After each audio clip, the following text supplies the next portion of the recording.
مختلف تہذیبیں، مختلف تمدن، مختلف معاشرے، پھر اس کے ساتھ ساتھ مختلف مذاہب۔ کتابوں میں لکھا ہے کہ تقریباً روئے زمین پر انسان جو ہیں جن جن مذاہب کے مطابق زندگی گزار رہے ہیں ان کی تعداد ہزاروں میں 4000 کے قریب مذاہب ہیں، جن کے مطابق یہ انسان ابن آدم، بلکہ یوں کہہ لیں کہ جس کا تعارف اللہ نے روز ازل میں اپنے نائب کے طور پہ کرایا، یہ انسان جب مختلف تہذیبوں میں بٹا، مختلف تمدن، مختلف معاشرے، تو مختلف مذاہب وجود میں آئے۔ اور حیرت کی بات ہے کہ سارے مذہب، سارے ادیان انسان نے زمین پہ بیٹھ کے بنائے۔ جو اللہ کی طرف سے بھیجا گیا دین ہے وہ دین ایک ہے، چاہے زمانہ حضرت آدم علیہ السلام کا ہو، حضرت نوح علیہ السلام کا ہو، ابراہیم خلیل اللہ کا ہو، اسماعیل ذبیح اللہ کا ہو، حضرت یوسف و یونس کا ہو، حضرت موسیٰ و عیسیٰ کا ہو۔ 1.25 لاکھ انبیاء اپنے اپنے وقت پر باری باری آتے رہے، دین ایک ہی لے کے آتے رہے، اور وہ دین کیا ہے؟ ان الدین عند اللہ الاسلام، اللہ کے ہاں جو دین ہے وہ اسلام ہے۔ اس اسلام کو لے کر ہر نبی اپنی شریعت کے جامے میں آیا، شریعتیں اپنی اپنی تھیں، دین ایک تھا۔ اور اس حوالے سے ہم خوش بخت ہیں کہ کوئی موسوی ہے، کوئی عیسوی ہے، کوئی یوسفی ہے، الحمدللہ ہم محمدی ہیں۔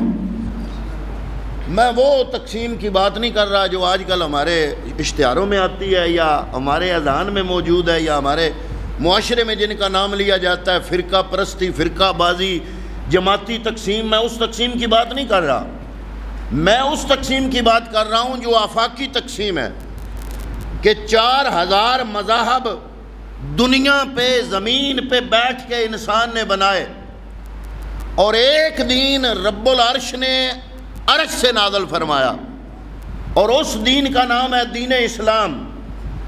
ہر نبی کی زندگی میں دین ایک ہی تھا، شریعت اپنی اپنی، اور ہم خوش بخت ہیں کہ اللہ رب العالمین نے ہمیں محمدی بنایا۔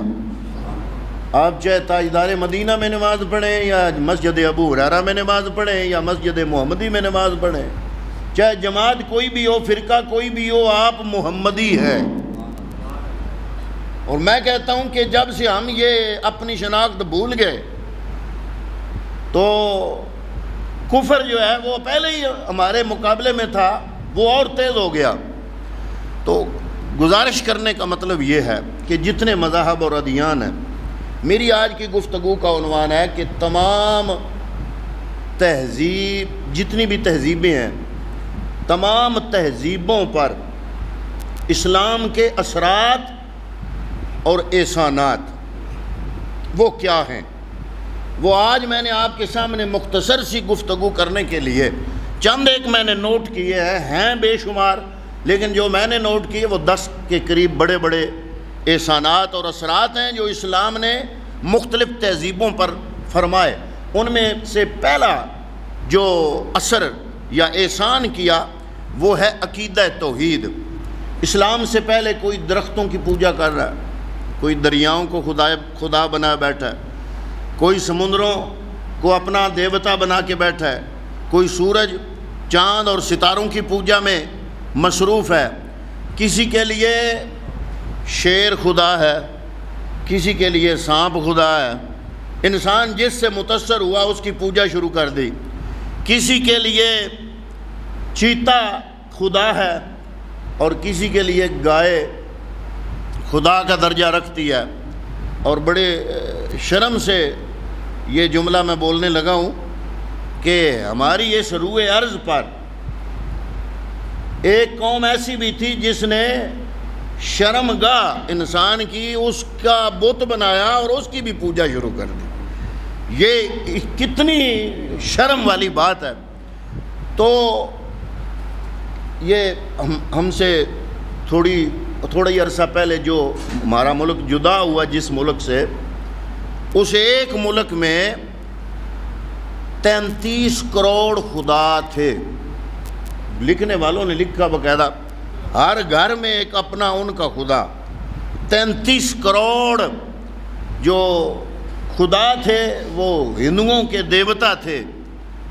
تو اسلام کے اثرات کیا ہوئے کہ اسلام نے جو عقیدہ توحید دیا، ان ہندو مذہب میں کچھ لوگوں کے اذہان میں یہ چیز پیدا ہوئی کہ کوئی طاقت ایسی ہے جو ایک ہے، اور اس کے تحت ایک بندہ اٹھا ہندوؤں میں سے، اس نے گرنتھ سہر کے نام کی ایک مذہبی کتاب لکھی بابا گرو نانک نے، اور سکھ مذہب کی بنیاد پڑی، اور اس کی بنیاد ہندوؤں سے یہ عقیدہ توحید کے لیے ہی یہ ہندوؤں سے تھوڑا الگ ہوئے۔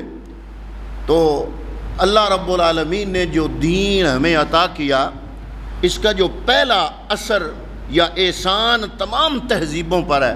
آج کا عیسائی دیکھ لو، آج کا یہودی دیکھ لو، اگر ان کو چھیڑو گے تو ان کے ذہن میں کہیں پس پردہ ایک خدا کا تصور موجود ہوگا، اور وہ اثرات اسلام کی وجہ سے ہیں۔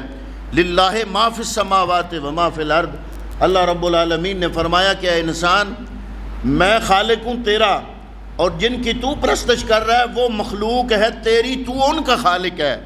خدا وہ نہیں ہوتا جس کو تم نے تخلیق کیا ہے، بلکہ خدا وہ ہوتا ہے جس نے تم جیسے انسان کو بنایا۔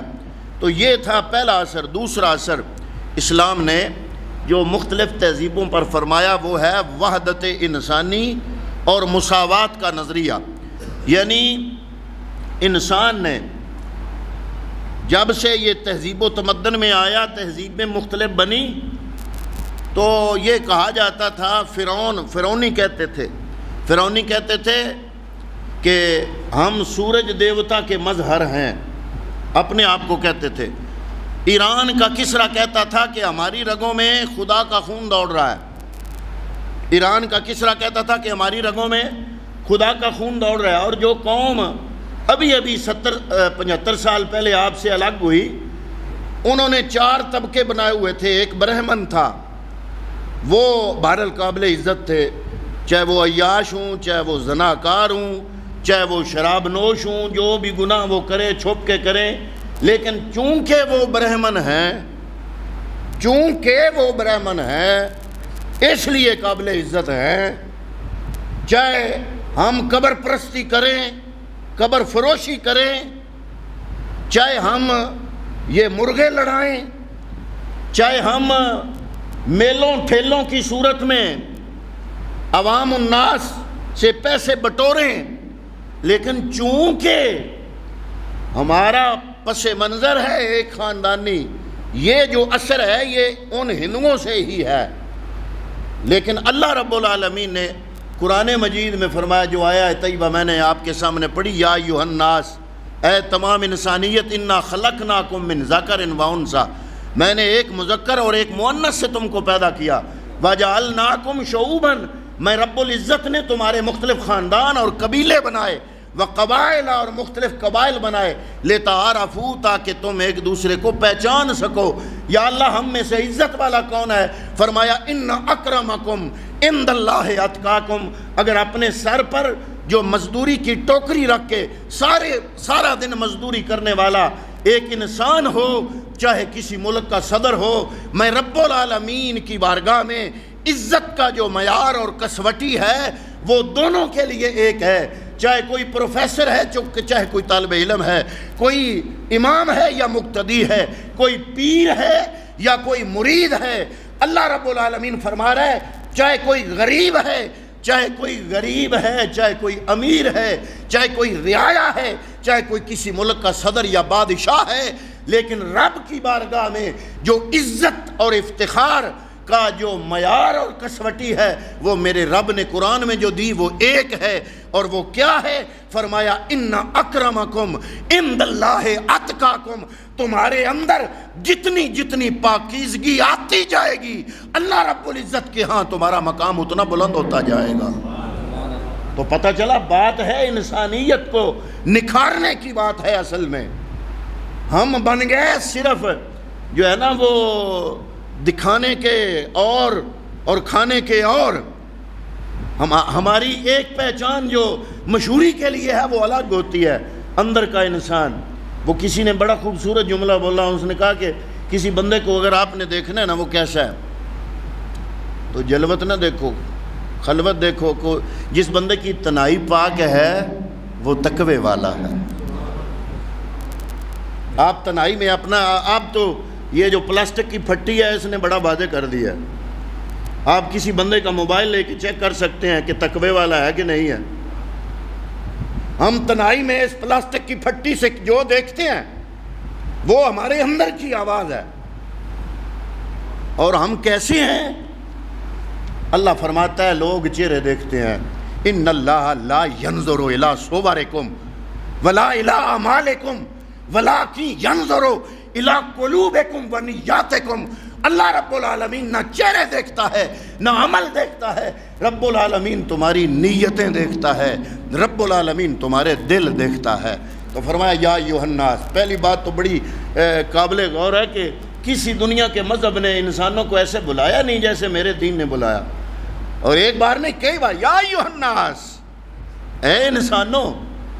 یعنی یہ نہیں کہا کہ اے عرب والو، اے عجم والو، اے امریکہ والو، اے یو کے والو، اے یو ایس اے والو، اے جرمنی والو، اے فرانس والو۔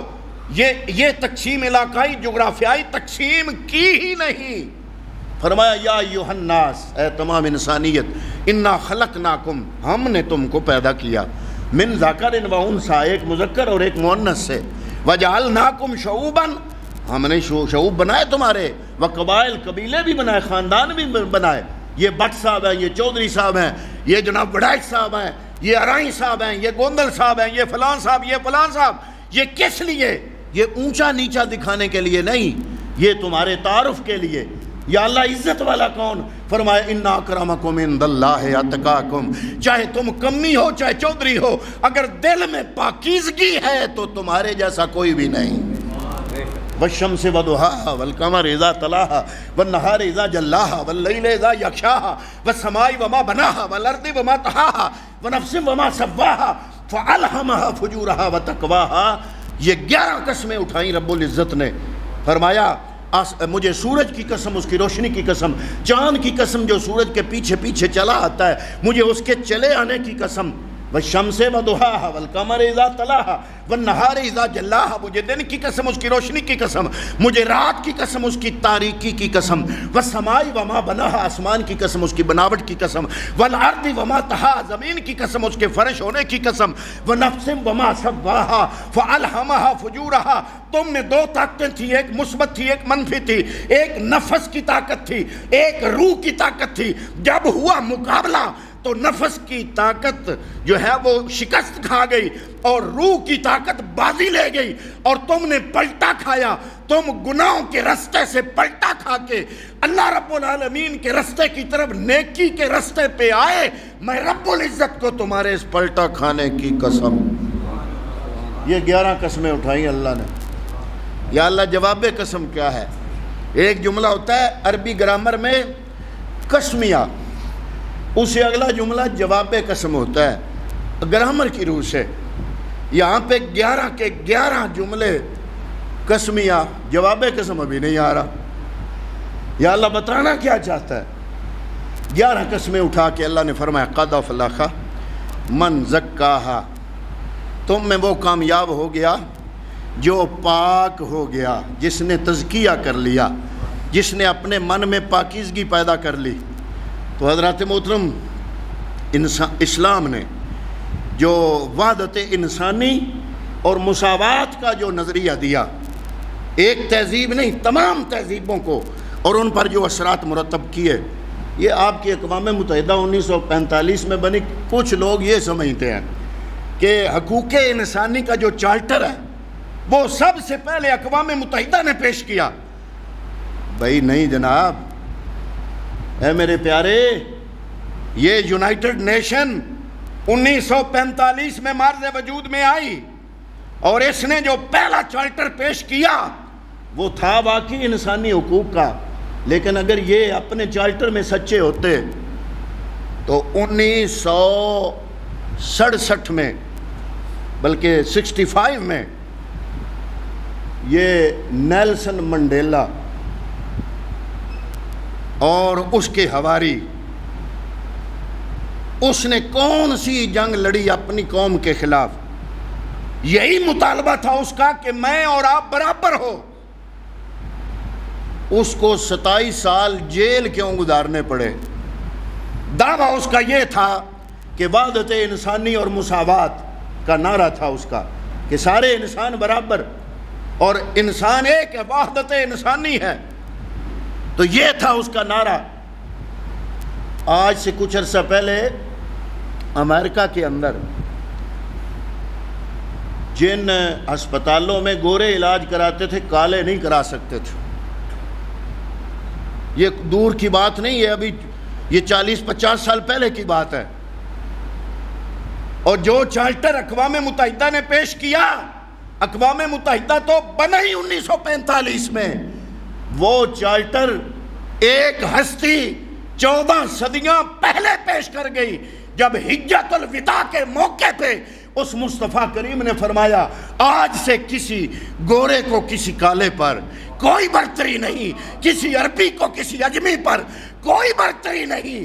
کیوں یا رسول اللہ کیا ہوا؟ فرمایا یا ایھا الناس ان ربکم واحد، تمہارا رب ایک ہے، وان اباکم واحد، تمہارا باپ بھی ایک ہے، کلکم من آدم، تم سارے کے سارے آدم سے ہو، وآدم من تراب، آدم مٹی سے بنے تھے، ان اکرمکم عند اللہ اتقاکم ولیس لعربی علی اجمی فضل الا بالتقوی.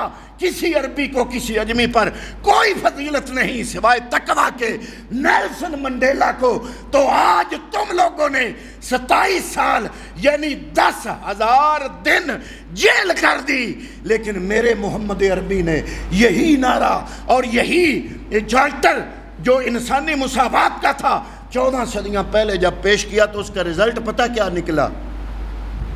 عربی کا وہ قریش کا سردار تھا، بنو امیہ کا سردار تھا، وہ عمر فاروق ہو یا ابو بکر صدیق ہو، وہ کالے بلال کو کہتے تھے یا سیدی بلال، یا سیدی بلال، اے میرے آقا بلال. ارے آپ کس ذوم میں مبتلا ہو؟ جو یہودی ہیں، جو عیسائی ہیں، آپ نے جو نظریہ پیش کیا لوگوں کے سامنے اور بڑی خوشی سے پھولے نہیں سما رہے کہ اقوام متحدہ نے یہ کر دیا. ارے وہ تو 1945 میں کیا، ہمارے پیغمبر نے 14 صدیاں پہلے یہ وحدت انسانی اور مساوات کا نظریہ پیش کر دیا. پھر اگلی بات، انسانی عظمت کا جو تصور اسلام نے پیش کیا وہ کوئی اور نہ پیش کر سکا. کیوں؟ اس لیے کہ دیگر مذاہب نے تو اس انسان کو کبھی بلیوں کے آگے جھکایا، کبھی گائے کے آگے جھکایا، ہاتھوں کے بنائے ہوئے بتوں کے آگے جھکایا. لیکن جب اسلام آیا تو اسلام نے کہا وَلَقَدْ كَرَّمْنَا بَنِي آدَمَ، ہم نے عزت کا تاج بنی آدم کے سر پہ ڈال دیا. الخلق عیال اللہ، یہ ساری رب کی مخلوق یہ تیرا اللہ کا کنبہ ہے، اور جو اللہ کے کنبے کی حفاظت کرے گا رب کا وہ نائب ہوگا. اے انسان تو میرا نائب ہے اور یہ مخلوق تیری نوکر ہے. آپ دیکھیں حیرت کی بات ہے کہ دنیا میں جتنے بھی جانور ہیں وہ غذا کھاتے ہیں تو غذا کی طرف سر جھکاتے ہیں، چاہے جنگل کا بادشاہ شیر ہی کیوں نہ ہو، چاہے جنگل کا بادشاہ ہے، لیکن جب غذا کھانے لگتا ہے تو غذا کی طرف سر جھکاتا ہے. جب انسان کی باری آئی تو اللہ نے فرمایا اے انسان نہ، ساری کائنات تیرے لیے، تو صرف میرے لیے. یا اللہ میں غذا کیسے کھاؤں؟ فرمایا چاہے جنگل کا بادشاہ ہے، وہ اپنا سر غذا کے آگے جھکاتا ہے تب غذا کھاتا ہے، لیکن تیرے لیے میں نے نظام الگ بنا دیا۔ یہ میں نے تمہیں 2 ہاتھ دیے، 2 ہاتھوں کی 10 انگلیاں دی، ان انگلیوں میں میں نے پورے بنائے، تو نے غذا کی طرف یہ سر نہیں جھکانا بلکہ ان انگلیوں سے اپنے لقمے کو کاٹ کے اس غذا کو اپنے سر کی طرف لے جانا ہے۔ یا اللہ راز کیا ہے؟ فرمایا رب کو غیرت آتی ہے، جو سر صرف رب کے لیے بنا ہے وہ کسی اور کے آگے جھکے۔ جانور پیدا کیے تیری وفا کے واسطے، کھیتیاں سرسبز ہیں تیری غذا کے واسطے، یہ سورج چاند اور ستارے ہیں ضیاء کے واسطے، یہ سب جہاں تیرے لیے، تو خدا کے واسطے۔ یہ ساری کائنات انسان کی نوکر ہے، اور یہ انسانی عظمت کا تصور اسلام نے دیا۔ نمبر 4 جو اسلام نے احسانات اور اثرات مرتب کیے دنیا کی تہذیبوں پر، ان میں چوتھا نمبر یہ ہے کہ آج کل لوگ بڑے پوسٹر اٹھا کے حقوق نسواں کے نام پہ عورت کی آزادی کو کیش کرانے کی کوشش کر رہے ہیں۔ حالانکہ آزادی کا معنی کیا ہے؟ یہ پلاسٹک کی چیز ہے، شیشے کی چیز ہے، اس کے اپنے تقاضے ہیں، یہ لکڑ کا سٹینڈ ہے، اس کے اپنے ہیں، یہ لوہے کا ہے، اس کے اپنے ہیں، یہ مائک ہے، اس کے اپنے تقاضے ہیں۔ اب اللہ نے من ذکر و انثی ایک ذکر بنایا، مذکر بنایا، مرد بنایا اور ایک عورت بنائی۔ مرد کی فطرت اور ہے، عورت کی فطرت اور ہے۔ اب اگر ایک چیز کی فطرت کو میں مسخ کر کے اس کو دوسری شے کی فطرت دینے کی کوشش کروں گا تو اس کا نام آزادی ہوگا؟ آزادی تو اس کا نام ہے کہ جو اس کی فطرت ہے، اس کے جو تقاضے ہیں، اس تقاضوں کو، ان تقاضوں کو پورا کرنے کے لیے میں اس کے لیے سازگار ماحول بناؤں تاکہ وہ آسانی سے وہ تقاضے پورے کرے، اس کا نام آزادی ہے۔ اب مرد کی فطرت اور ہے، عورت کی فطرت اور ہے، مرد کی ذمہ داری اور ہے، عورت کی ذمہ داری اور ہے۔ اسلام نے جو عورت کو مقام دیا دنیا کے کسی مذہب نے نہیں دیا۔ یا تو جب پیدا ہوئی تو عورت بیٹی تھی، میرے پیغمبر نے فرمایا جس نے محبت کے ساتھ اپنی 2 بچیوں کو پالا پوسا، ان کی تربیت کی اور اپنے گھر سے عزت کے ساتھ فارغ کیا، کل قیامت کے دن جنت میں میرے ساتھ ایسے ہوگا جیسے یہ 2 انگلیاں ہیں۔ جب عورت بڑی ہوئی تو اس کی شادی ہوئی، وہ دلہن بن کے اپنے خاوند کے گھر گئی، تو اللہ نے فرمایا اے مرد، اے شوہر، اے خاوند، یہ جو تیرے گھر میں آئی ہے کوئی جانور یا گائے بھینس لے کے نہیں آئے ہو، بلکہ یہ تیرا نصف ایمان ہے، اس کی عزت اور چادر اور 4 دیواری کا تحفظ اللہ رب العزت نے تیرے سپرد کر دیا ہے۔ اس کو، اس کے خامن کو اس کی عزت کا رکھوالا بنا دیا۔ جب اولاد ہوئی، بیٹا یا بیٹی ہوئی، تو میرے مصطفیٰ نے فرمایا کہ یہ ماں، یہ باپ، یہ اولڈ ایج ہوم کے لیے نہیں، اگر تم اب جوان ہو گئے ہو تو یہ بوڑھے باپ، یہ بوڑھی ماں، اگر ان کی عزت کرو گی، ان کی خدمت کرو گے تو کیا ہوگا؟ الجنت تحت اقدام الامہات، اللہ تعالیٰ نے تمہاری جنت تمہاری ماں کے پیروں کے نیچے رکھ دی ہے۔ آج آپ لوگ مدر ڈے مناتے ہو سال میں ایک، ہمیں اسلام نے روز مدر ڈے منانے کا حکم دیا ہے۔ آج پورے سال میں تم ایک فادر ڈے مناتے ہو، ہمیں ہمارے دین نے کہا اللہ کی رضا باپ کی رضا میں ہے، جس بندے کا باپ راضی ہو گیا سمجھے اس کا رب اس پہ راضی ہو گیا۔ اور پھر تم ہمیں کہتے ہو کہ ہم جناب انسانی حقوق کے بڑے محافظ ہیں۔ تم نے تو اسلامی حقوق، انسانی حقوق کو وہ کچھ دیا ہی نہیں جو 14 صدیاں پہلے اسلام نے دے دیا۔ اسلام نے عورت کو چوکوں پہ لا کے اس کی عزت، تمہاری تو کوئی کمرشل، کوئی مشہوری، کوئی ایڈ ننگی عورت کے بغیر مکمل نہیں ہوتا، تم نے عورت کو شو پیس بنایا۔ اسلام نے عورت کو تحفظ عطا کیا، اسلام نے عورت کی حیا کی حفاظت کی، اسلام نے عورت کی عزت کی حفاظت کی۔ حضرات محترم، پانچواں جو اثر ہے وہ یہ ہے کہ اسلام نے مایوس دلوں میں امید کا چراغ روشن کیا، کیونکہ یہودی سارے یہ سمجھتے تھے کہ انسان جتنے بھی ہیں گناہ گار ہیں، عیسائی سارے کہتے ہیں کہ ہم سارے گناہ گار ہیں، اور وہ جو صلیب کا نشان حضرت عیسیٰ پھانسی پہ چڑھ گئے تو وہ ہمارے سارے گناہوں کا کفارہ ہو گیا، ہم گناہ گار ہیں، اور ہمارا مقام جو ہے وہ دنیا کی مخلوقات سے بھی نیچے ہے۔ لیکن اسلام نے کہا کل مولود یولد علی الفطرہ، ہر پیدا ہونے والا بچہ اللہ تعالیٰ نے فطرت پر پیدا کیا ہے، اور تمہیں پریشان ہونے کی ضرورت نہیں۔ اسلام نے کہا اے انسان کلکم خطاؤون وخیر الخطائین التوابون، ہر انسان گناہ گار ہے، اور بہترین گناہ گار وہ ہے جس کو رب العزت توبہ کی توفیق عطا فرما دی۔ ان کے ہاں توبہ کا تصور نہیں، وہ کہتے ہیں انسان گھٹیا، انسان ذلیل کیونکہ گناہ گار ہے۔ اور قرآن کہتا ہے، ہمارا دین کہتا ہے، ہمارا اسلام کہتا ہے کہ انسان گھٹیا نہیں، کلکم خطاؤون وخیر الخطائین التوابون، سارے کے سارے خطا کار ہیں، اور بہترین خطا کار وہ ہیں جن کو اللہ رب العالمین توبہ کی توفیق عطا فرمائے۔ چھٹا احسان اور اثر جو اسلام نے دیگر مذاہب پہ ڈالا وہ یہ ہے کہ دین و دنیا کو اکٹھا کر دیا۔ ان کا مذہب صرف مندر میں، ان کا مذہب صرف گرجے میں، ان کا مذہب صرف کلیسے میں۔ اسلام نے کیا کہا؟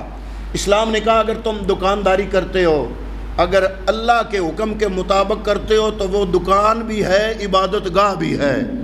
تم جس گھر میں رہتے ہو اگر اسلام کے حکم کے مطابق زندگی گزارتے ہو تو تمہارا گھر بھی ہے، عبادت گاہ بھی ہے۔ تم جس فیکٹری اور کارخانے میں کام کرتے ہو رب کے حکم کے مطابق کرتے ہو، وہ کارخانہ بھی ہے، عبادت گاہ بھی ہے۔ المختصر یہ کہ اسلام نے کہا کہ دنیا کی زندگی جو تم گزارتے ہو اگر اللہ کے حکم کے مطابق گزارو تو اسی کا نام دنیا ہے، اسی کا نام دین ہے۔ دیگر مذاہب نے دنیا کو الگ رکھا، دین کو الگ رکھا۔ اسلام نے کہا کہ نہیں، دین الگ نہیں، دنیا کی ساری زندگی اللہ کے حکم کے مطابق گزارو گے وہی تمہاری دنیا بنے گی، وہی تمہارا دین بنے گا۔ میں بڑی جلدی آگے جا رہا ہوں۔ ساتواں احسان جو اسلام نے تمام تہذیبوں پر کیا وہ یہ ہے کہ علم اور غور و فکر اور تدبر اور مذہب، اس میں کوئی کلیش نہیں، کوئی ٹکراؤ نہیں۔ دنیا کے مذاہب میں غور و فکر کرنے کو گناہ تصور کیا جاتا تھا۔ یہ ابھی ماضی قریب میں امریکہ کے اندر کئی سائنٹسٹ جنہوں نے نئے نظریات پیش کیا، آپ نے سائنس کی کتابوں میں پڑھا ہوگا کہ ان کو پھانسی پہ لٹکا دیا گیا، ان کو شوٹ کر دیا گیا، ان کو ختم کر دیا گیا، کیونکہ انہوں نے نئے نظریات پیش کیے اور نیا فکر پیش کیا۔ یہ ابھی چند دہائیاں پہلے کی بات ہے کہ ان لوگوں نے اپنے کئی ڈاکٹر، کئی سائنٹسٹ ختم کر دیے۔ ہم اس مذہب کے ماننے والے ہیں جس نے کہا قرآن مجید میں ان فی ذالک لآیات لقوم یتفکرون